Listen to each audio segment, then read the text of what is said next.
देखो area and perimeter में क्या है,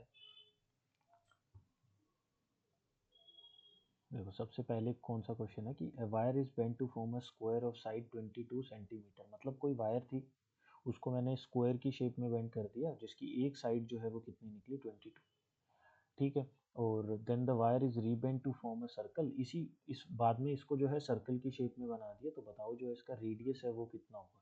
तो बेसिकली ये जो सीधी लंबी वायर थी मेरी, जितनी भी बड़ी वायर थी, इसको मैंने जब स्क्वायर में फोल्ड किया तो इसकी जो टोटल लेंथ होगी, ठीक है, वो वायर की सेम ही रहेगी। यानी बेसिकली जो पेरीमीटर होगा हमारे स्क्वायर का, इसका जो पेरीमीटर होगा वो किसके इक्वल होगा, वायर की लेंथ के। और यही जो है पेरीमीटर ही अगर मैं ये सर्कल है इसको यहाँ से इस पॉइंट से, ये पी पॉइंट है, इससे अगर मैं खोल दूँ इस सर्कल को और एकदम सीधा कर दूँ तो वो वायर की लेंथ क्या आएगा, यानी सरकमफेरेंस ऑफ सर्कल भी किसके इक्वल होगा, वायर की लेंथ की। तो बेसिकली यहाँ से क्या पता चला कि जो पेरीमीटर है स्क्वायर का वो किसके इक्वल है, सरकमफेरेंस के। ठीक है, तो पेरीमीटर का फॉर्मूला क्या होता है 4a और सरकमफेरेंस का 2 पाई आर। ठीक है, यहाँ से चाहे इसको कैंसिल कर दो, ये 2 हो गया 2, ए कितना है मेरा 22 साइड थी, 22/7 पाई की वैल्यू आर ये हो गया, आर की वैल्यू कितनी है मेरे पास 7 2 14। पूछा क्या था, रेडियस, रेडियस क्या है 7 2 14, तो ये जो है ये क्या हो गया मेरा आंसर होगा। बताओ समझ आया।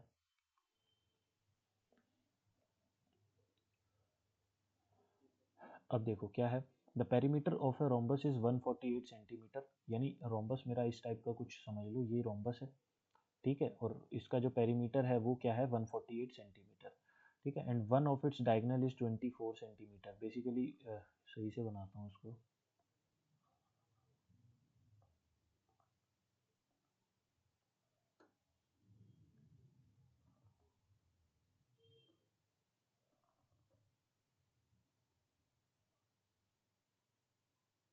ठीक है, ये है मेरा रोम्बस हो गया, और इसके बाद इसके दो डायगोनल होते हैं, एक तो ये वाला डायगोनल ग्रीन वाला, और दूसरा डायगोनल ये समझ लो, ये जो मैं ब्लू से बना रहा हूँ ये इसके दो डायगोनल होते हैं, ठीक है। अब क्या बोल रहा है ये, किस चीज़ की बात कर रहा है कि जो पेरीमीटर है वो 148 है। पेरीमीटर तो बेसिकली इसकी चारों साइड का सम ही होता है, यानी 4a की वैल्यू जो है वो कितनी दे रखी है 148। तो यहाँ से जो है मेरे पास a की वैल्यू कितनी आएगी 3 और 7 37, यानी जो स्क्वायर, ये जो रोम्बस है इसकी साइड क्या होगी 37, ये एक स्क्वायर ही होता है बेसिकली, लेकिन स्क्वायर में डायगोनल की लेंथ भी सेम होती है, इसमें डायगोनल की लेंथ है वो सेम नहीं होती। ठीक है, तो ये कितना हो गया मेरे पास 37 ये सारी जो है साइड 37 हो गई। दूसरी चीज़ उसने बोली कि उसका एक डायगोनल है वो 24 है, मान लो इसका ये वाला डायगोनल है ब्लू वाला, ये कितना है 24। तो अब मुझे, मेरे पास एरिया के निकालने के दो फॉर्मूले होते हैं रोम्बस में। सबसे पहला फॉर्मूला जो होता है वो तो होता है एरिया ऑफ रोम्बस, क्या होता है 1/2 into diagonal 1 multiply by diagonal 2। एक तो ये फॉर्मूला होता है, और मेरे पास दूसरा फॉर्मूला होता है एरिया ऑफ रोम्बस का, जब मुझे एक क्या कहते हैं साइड गिवन हो और एक डायगोनल गिवन हो, तब जो है हम एरिया ऑफ रोम्बस का एक फॉर्मूला लगाते हैं। वो फॉर्मूला होता है मेरे पास diagonal multiply by under root of side का square minus diagonal divided by 2 का होल स्क्वायर। ठीक है, एक ये फॉर्मूला होता है। और मेरे पास अगर ये साइड और डायगोनल गिवन हो तो साइड और डायगोनल का एक रिलेशन होता है, जिसके अंदर क्या होता है साइड का whole square is equal to diagonal, diagonal first by 2 का whole square plus diagonal second by 2 का होल स्क्वायर। ये रिलेशन होता है। ये मतलब किस तरीके से आया ये रिलेशन, तो ये देखो इसी डायगोनल से ही आया ये रिलेशन। मान लो इसकी ये वाली जो साइड है, एक सारी साइड जो है वो a सेंटीमीटर की है, ठीक है। ये पूरा डायगोनल जो है ये ब्लू वाला मान लो d1 है, और ग्रीन वाला जो है वो मेरा d2 है। तो ये इसका डायगोनल है, तो ये पूरा डायगोनल है इतना लंबा d2 का। तो बेसिकली ये आधा इतना कितना हो जाएगा d1 d2/2, क्या हो गया ये कितना हो जाएगा d2/2, ठीक है। और ऐसे ही ये वाला कितना हो जाएगा d1/2, इस तरीके से। तो अब ये जो है एक छोटा सा ट्रायंगल बन गया ए, ये ओ और ये सी। तो ए और सी की वैल्यू कितनी आई मेरे पास पाइथागोरस थ्योरम लगाने के बाद, हाइपोटेन्यूज मेरा ए है, A square is equal to d1/2 का होल स्क्वायर प्लस d2/2 का होल स्क्वायर। तो यहाँ से निकल के आता है ये फॉर्मूला, ठीक है। तो हम इससे हम एरिया भी निकाल सकते हैं, d1 d2 की वैल्यू निकाल लो, एरिया निकाल लो। तो अगर मैं ये रिलेशन यूज़ करूँ तो मेरा एरिया, ये ए की वैल्यू कितनी थी 37 का होल स्क्वायर, ठीक है। उसके बाद डायगनल 1 कितना है 24 का आधा 12 का होल स्क्वायर प्लस डायगनल 2 का बाई 2 का होल स्क्वायर, ठीक है। 37 का कितना हो जाएगा 949, 949 सात ही 21, 21 दूनी 42, 420, 949 120, 1369, 1369 ये हो जाएगा। 144 मेरा ये होता है, d2/2 का होल स्क्वायर मेरा क्या हो गया यहाँ हो गया, ठीक है। अब इसको माइनस कर देते हैं, ये कितना बचा मेरे पास यहाँ पे 5 2 और ये कितना बचा 12, 1225 इज इक्वल टू d2/2 का होल स्क्वायर। ये 1225 जो है ना 35 का स्क्वायर रूट होता है, तो 35 इज इक्वल टू d2/2, तो यहाँ से d2 की वैल्यू जो आती है वो कितनी आ गई 70। अब यहाँ से d1 भी है मेरे पास, d2 भी है मेरे पास, मैं एरिया निकाल लूँगा। एरिया की वैल्यू कितनी आई 1/2 इंटू 24 इंटू 70, ठीक है। ये 12 हो गया, 12 12 7 84 840, तो 840 सेंटीमीटर या मीटर जो भी स्क्वायर था वो क्या हो जाएगा, इसका एरिया हो जाएगा। अगर मैं इसको दूसरे इस वाले फॉर्मूले में पुट करता तो मैं डायरेक्ट यहाँ पुट कर सकता था कि डायगनल मेरा 24 है मल्टीप्लाई बाय अंडर रूट, ये साइड कितनी है 37 का स्क्वायर, ठीक है। और डायगनल का हाफ कर दूंगा 12 का स्क्वायर, 37 का स्क्वायर और 12 का स्क्वायर अभी माइनस किया 1225 जो कि 35 का आया था। 35 इंटू 24, 24 इंटू 35 कितना होता है 840, क्योंकि ये भी वही है, ये 12 टूजा होता है 12 इंटू 70 एक तरीके से, तो 840, तो 840 क्या है इसका आंसर। चलें आगे। हाँ जी। अब चलते हैं नेक्स्ट पे। अगला क्या बोल रहा है, two rectangle are of same area equal to 480 square centimetre, they differ in length by 6 centimetre and in breadth by 4 centimetre. तो बताओ कि what is the difference in their perimeter, perimeter में क्या डिफरेंस होगा। देखो इसका तो यूज ही नहीं है कुछ, क्या है difference in their perimeter. Perimeter क्या होता है हमारे पास रेक्टेंगल का, two length plus breadth, length में डिफरेंस है 6 का, यानी जो भी लेंथ है पहले वाले की, जो भी लेंथ है दूसरे वाले की, इसमें 6 का डिफरेंस है। और ब्रेथ में डिफरेंस है 4 का। तो इसमें चीज़ क्या याद रखनी है, देखो ये जो है b1 minus B two is equal to 4। देखो यहाँ से मेरे को क्या समझ आ रहा है कि L1 और B1 जो है वो L2 B2 से बड़े हैं, ठीक है। अगर L1 और B1 दोनों बड़े हैं, जैसे मान लो मैंने यहाँ लिखा 2, एक सेकेंड जो तो छोटा हो गया नंबर, समझाने के लिए मैं एक चीज़ लिखता हूँ। मान लो मैंने L1 को जो है लिखा 9 और L2 को जो है मैंने कितना लिखा 7, ठीक है। और उसके बाद मैंने यहाँ पे L2 नहीं B1, सॉरी B1 है, सॉरी सॉरी। और उसके बाद मान लो मैंने L2 को जो है वो मैंने कितना लिखा यहाँ पे मैंने लिखा 3, और मैंने मान लो B2 को मैंने कितना लिखा यहाँ पे 3, ठीक है। तो यहाँ पे मेरे को क्या समझ आ रहा है कि जब L1 और B1 दोनों बड़े हैं तभी तो इन दोनों का डिफरेंस 4 के इक्वल है और इन दोनों का डिफरेंस 6 के इक्वल है, ठीक है। इमेजिन करें, मैंने नंबर लेट किए हैं, तो L1 और B1 अगर दोनों बड़े हैं तो 7 9 जा 63 आया और 3 3 जा 9 आया, तो एरिया सेम नहीं आया ना। तो बेसिकली क्या करना पड़ता है इसमें कि जो एक नंबर अगर L1 और B1 दोनों ही बड़े हैं तो एरिया बड़ा आएगा। फिर उसके लिए क्या करना पड़ेगा, L2 और B2 ये दोनों सेम हो नहीं सकते, इनका इनके बीच में क्योंकि 6 का डिफरेंस, इसके बीच में 4 का डिफरेंस है। तो बेसिकली अगर L1 बड़ा है तो B2 बड़ा होना चाहिए, अगर L2 छोटा है तो B1 छोटा होना चाहिए। तो ये दोनों आपस में छोटे, एक बड़ा एक छोटा का पेयर बनाएंगे, ये बड़े छोटे का पेयर बनाएंगे, वही नंबर एडजस्ट होके फिर हमें क्या देंगे, इक्वल एरिया देंगे, ठीक है। ये तो इमेजिनरी ऐसे ही नंबर थे समझाने के लिए ठीक है। तो यहाँ पे अब b1 माइनस बी टू नहीं लिख सकता मैं इस चीज़ को, क्योंकि अगर मैं b1 माइनस बी टू लिखूंगा तो मेरे दोनों पहले ट्राइंगल की लेंथ और ब्रेथ बड़ी और दूसरे ट्राइंगल की लेंथ और ब्रेथ छोटी, मल्टीप्लाई होकर छोटा ही नंबर आएगा दोनों का, 480 और 480 दोनों का सेम एरिया नहीं आएगा। तो ये चीज़ क्या बनेगी मेरी, ये चीज़ नहीं लिख सकते, तो लिखेंगे b2 माइनस b1, ये किसके इक्वल आया 4 के ठीक है। अब निकाल दो पेरीमीटर का डिफरेंस, p1 माइनस p2 तो निकालना है। p1 कितना हो गया 2L1 प्लस B1 और P2 कितना हो गया मेरे पास 2L2 प्लस B2, 2 मैंने कॉमन ले लिया, कितना आया L1 plus B1 minus L2 plus B2 minus B2, ठीक है। L1 माइनस L2 की वैल्यू कितनी है मेरे पास 6, और B1 माइनस B2 की वैल्यू कितनी है -4, 6 माइनस 4 2 2 2 4, आंसर कितना आएगा 2 2 4। बताओ समझ आया।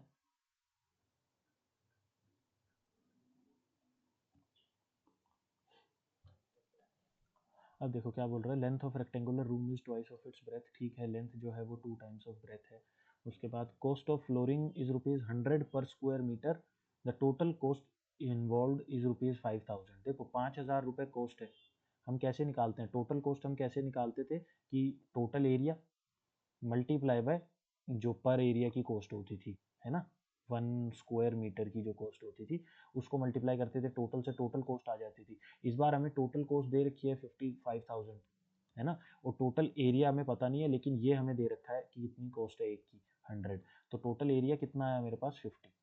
एरिया अगर मेरे पास 50 आ रहा है, पूछा क्या है फाइंड द लेंथ, तो मैं लेंथ यहाँ से निकाल दूंगा। यहाँ से क्या हो गया मेरे पास, एरिया इज इक्वल टू 50 है, लेंथ इंटू ब्रेथ होता है, यानी 2 B, sorry B into 2 B, length into breadth. ठीक है, इज इक्वल टू 50। 25 बी की वैल्यू कितनी आई मेरे पास 5। अगर बी की वैल्यू 5 आई है तो एल की वैल्यू कितनी आएगी 10। एल की वैल्यू कितनी आई 10।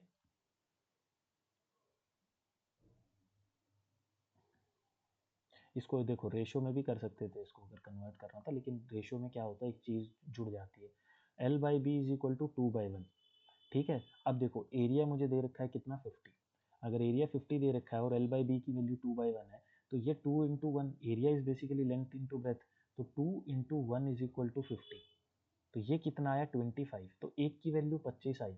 अगर एक की वैल्यू 25 आई तो दो की वैल्यू 50 आनी चाहिए थी, जो कि गलत है। हमारे तो वैल्यू ये आ रही है। ये एरिया वाले अप्लाई, इसमें रेशो इसलिए नहीं अप्लाई होता क्योंकि इसके अंदर क्या है, दो क्वांटिटी आपस में मल्टीप्लाई हो रही है। अब एक्चुअली में तो जो रेशो होती है उसके नंबर 2x और x होते हैं, क्योंकि ये किसी न किसी फैक्टर से कटे हुए हैं, तो x होते हैं। तो जब x और x आपस में मल्टीप्लाई होंगे तो ये क्या बनेगा 2x square. 2x square is equal to 50। तो इसलिए ये जो है हम अगर रेशो में लिखते हैं इसको, तो 2 is equal to 50, 1 is equal to 25। फिर इसको रूट भी करके लिखते हैं, 1 इज इक्वल टू 5। फिर हम निकालते हैं, ये आती है रियल एक की वैल्यू। ठीक है, अब चलते हैं आगे। ये चीज़ बतानी थी बस कि रेशो में ये चीज़ एक रूट वाला याद रखना, वरना क्वेश्चन गलत हो सकता है। अब if area of sector is 58.5 centimetre square, find its perimeter if the radius of the circle is this. Radius जो इतना दे रखा है, एरिया ऑफ सेक्टर दे रखा है, मुझे पेरीमीटर निकालना है। इट्स पेरीमीटर मतलब पेरीमीटर ऑफ सेक्टर निकालना है मेरे को। ठीक है, एरिया ऑफ सेक्टर का फॉर्मूला क्या होता है, एरिया ऑफ सेक्टर का फॉर्मूला होता है थीटा बाय 360। बस ये जो सेक्टर आ जाता है ना, उसमें थीटा बाय 360 ऐड हो जाता है एरिया के अंदर, पाई आर स्क्वायर। वैसे ही पेरीमीटर के अंदर क्या ऐड हो जाता है, पेरीमीटर में भी theta by 360, circumference 2 pi r होती है तो 2 पाई आर। तो चीज़ क्या ऐड हो जाती है 2 आर। कैसे ऐड हुई, सेक्टर इज बेसिकली केक का पीस जो केक में से काट लिया। ये मेरे पास एक केक था जिसमें से मैंने ये केक का पीस काट लिया, तो ये मेरे पास कटने के बाद कुछ इस तरीके का बाहर निकल के आया। तो ये जो यहाँ से लेके यहाँ तक का हिस्सा है, ये जो ग्रीन वाला है, ये क्या चीज़ है, ये तो सेक्टर का सर्कल का पार्ट है जो मैंने पेरीमीटर, सर्कमफेरेंस का पार्ट है। सर्कमफेरेंस सिर्फ बाउंड्री तो होती है, तो ये ग्रीन वाला हिस्सा तो सर्कमफेरेंस का पार्ट है। तो ये तो जितने एंगल का काटा है, थीटा बाय 360 एंगल ले लिया मैंने, कितने एंगल पे काटा था, और 2 पाई आर का हिस्सा जो मैंने काटा वो हो गया। लेकिन इसके साथ अब ये वाला भी तो अब केक का पीस बाउंड्री तो ये वाली भी बना रहा है ना, ये जो ब्लू वाला हिस्सा है, ये भी तो बाउंड्री बन रही है। तो ये बेसिकली क्या है, रेडियस ही तो है। सेंटर से अगर कोई लाइन हम खींच के ज्वाइन करते हैं तो वो क्या होता है, रेडियस होता है। तो ये क्या है, बेसिकली रेडियस है। तो आर प्लस आर कितना हो गया 2 आर। तो पूरा सर्कमफेरेंस मतलब पूरी बाउंड्री लेनी होती है, तो इसलिए कितना हो गया 2 आर। और एरिया की बात करें अगर सिंपल सी शब्दों में, तो ये बेसिकली कटा था। ये बेसिकली जो है मेरे पास क्या था, पीस कट के आया था। ये कट के आया था तो पूरे केक में से पूरा केक ये था इतना बड़ा ऐसे, इसमें से ये सिर्फ ये वाला हिस्सा जो है वो कट के निकला था बाहर। तो एरिया तो इतना ही कवर हो रहा है ना। तो कितने एंगल का एरिया कटा है, थीटा बाई 360 एंगल का एरिया कटा है, और पूरे एरिया में से पाई आर स्क्वायर। ठीक है, तो इसलिए ये इसका जो बाउंड्रीज का कोई रोल नहीं होता, बाउंड्री बेसिकली पेरीमीटर में ही काम आती है। तो अब देखो निकालना क्या है मेरे को, पेरीमीटर। पेरीमीटर के लिए मेरे को थीटा बाई 360 एंगल की वैल्यू चाहिए। थीटा बाई 360 ये रहा, तो इसका वैल्यू कितनी आएगी, area upon pi r square. यहाँ पुट कर देते हैं, perimeter is equal to area upon pi r square multiply by 2 pi r plus 2 r. तो ये पाई से मेरा पाई कैंसिल, आर से मेरा आर कैंसिल। ये कितना है, एरिया कितना है 58.5, रेडियस कितना है 6.5, मल्टीप्लाई बाय 2 हो रहा है यहाँ। ठीक है, और इधर कितना है 2, और इधर कितना है 6.5। तो ये तो बन गया 6.5 का डबल 13, और ये कितना बन गया, पॉइंट से पॉइंट कट गया 9 6 ज़ा 54, 4 9 5 ज़ा 45, ठीक है 9 से जा रहा है, ठीक है 9 2 ज़ा 18, 18 और 13 मिलके कितना बना 31, तो पेरीमीटर कितना है 31। 31, बताओ समझ आया।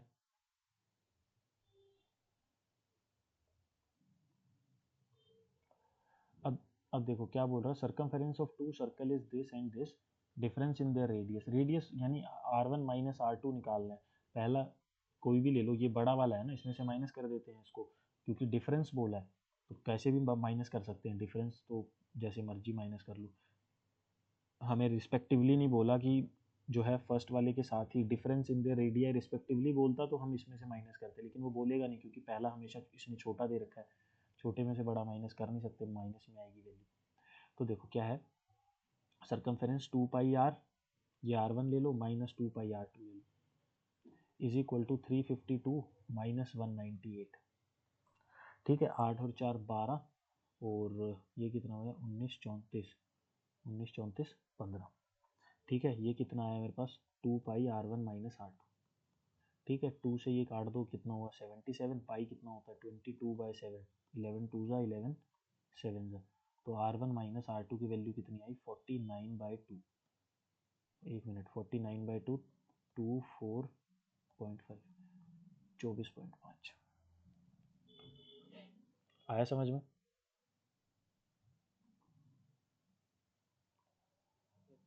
Calculate the length of diagonal of square of area 50 centimetre square, अब देखो 50 सेंटीमीटर स्क्वायर इसकी बात कर रहा है, ये 50 सेंटीमीटर जो भी, तो मेरे पास ये हो गया एक स्क्वायर मान लो,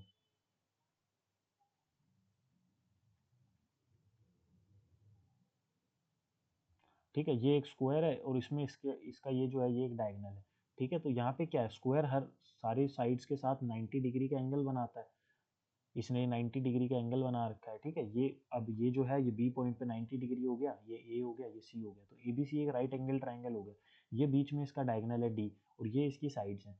तो अगर जिसको देखो डायगोनल का फॉर्मूला क्या होता है √2a, नहीं याद है तो वो ऐसे कर सकता है कि डायगोनल का square is equal to A square plus A square, तो डायगोनल का square is equal to 2a square, D is equal to √2a, और क्या है एरिया दे रखा है, एरिया इज साइड स्क्वायर, यानी 50 इज इक्वल टू साइड का स्क्वायर, तो साइड कितनी आई मेरे पास √50, √50 आई, डायगोनल क्या होता है √2 इंटू साइड √50, √2 इंटू √50 √100, √100 की वैल्यू 10, तो डायगोनल की वैल्यू कितनी है मेरे पास 10, 10। चलें आगे। अब देखो क्या है, area of circle who circumference is equal to perimeter of square, यानी एरिया ऑफ सर्कल निकालना है जिसका सर्कमफेरेंस जो है वो स्क्वायर के पेरीमीटर के इक्वल है, circumference is 2 pi r, perimeter के इक्वल है, यानी पेरीमीटर क्या होता है 4 इंटू साइड, और स्क्वायर की साइड कितनी है 22, यानी ये कितना है 4 इंटू 22, और ये कितना है 2 इंटू 22/7 इंटू आर, तो ये 22 कैंसिल, 2 2 ज़ा 4, आर की वैल्यू कितनी आई 14, आर की वैल्यू 14 आ गई, मुझे एरिया निकालना था, एरिया कितना होता है पाई आर स्क्वायर, पाई कितना हो गया 22/7 इंटू 14 इंटू 14, तो 7 2 ज़ा 14, ये कितना हो गया 44 इंटू 14 कितना हो गया 440 और 16 176, 440 और 176, 440 176, 11 6 6 616, 616। चले आगे,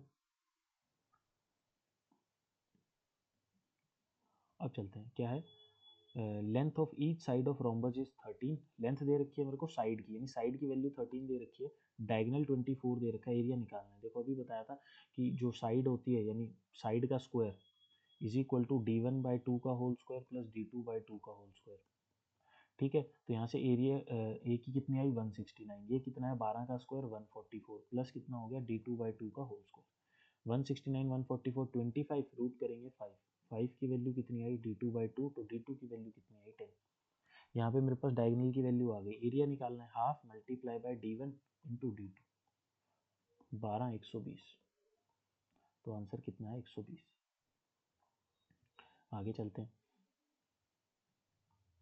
the ratio between the perimeter and breadth of a rectangle is 5:1, ठीक है पेरीमीटर अपॉन ब्रेथ की रेशियो दे रखी है 5/1, ठीक है एरिया ऑफ रेक्टेंगल इज इतना, एरिया दे रखा है मेरे को 216, बेसिकली एरिया क्या होता है लेंथ इंटू ब्रेथ, वो कितना दे रखा है 216, ठीक है पेरीमीटर कितना होता है मेरे पास 2l plus B is equal to 5 upon B is equal to 1। तो ये कितना हो गया मेरे पास 2L plus 2B is equal to 5B। ठीक है, ये कैपिटल ले लो 5B, तो ये वैल्यू कितनी आई 2L is equal to 3B। तो लेंथ अपॉन ब्रेथ की वैल्यू कितनी आई मेरे पास 3/2।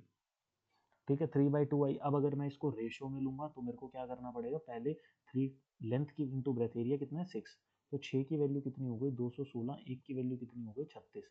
तो अब करना पड़ेगा इसका स्क्वायर रूट, 1 की वैल्यू 6। ठीक है, वरना इसको लो 3x 2x, 3x into 2x की वैल्यू कितनी हो गई 216, तो 6x स्क्वायर की वैल्यू कितनी हो गई 216, एक्स स्क्वायर की वैल्यू 36, एक्स की वैल्यू कितनी आई 6।